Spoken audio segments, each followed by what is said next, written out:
సిద్ధమన్నాడు. ఏం తప్పేముంది?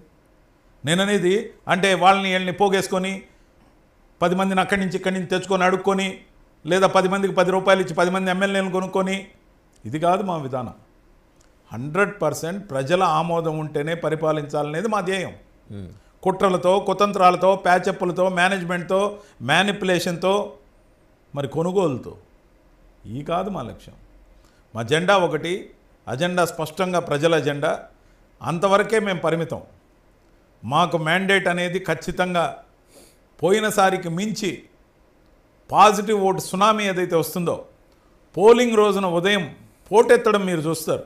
నేను కొన్ని గణాంకాలు చెప్తే ఎదుటి పార్టీలు నామినేషన్ వేసేవాళ్ళు డబ్బు దాచుకొని నామినేషన్ డబ్బు వరకు పెట్టి ఎలక్షన్ ప్రచారానికి చంద్రబాబు నాయుడు వాళ్ళు ఇళ్ళు ఇచ్చే డబ్బుల్లో 80% దాచుకోమని చెప్తున్నా నేను.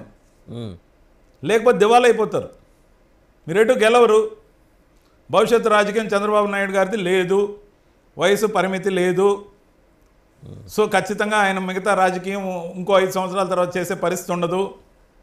పవన్ కళ్యాణ్ గారు అంటారా, ఇప్పటికే 9 సినిమాల్లో బుక్ అయినాడని నాకు సమాచారం. ఖచ్చితంగా ఎలక్షన్ అయినాక మళ్ళీ 9 సినిమాలు అయ్యే లోపల 5 సంవత్సరాలు గడుస్తాయి. మళ్ళీ వచ్చి పడికట్ డైలాగులు ఎవరైనా పేమెంట్ ఇస్తే చెప్తాడు.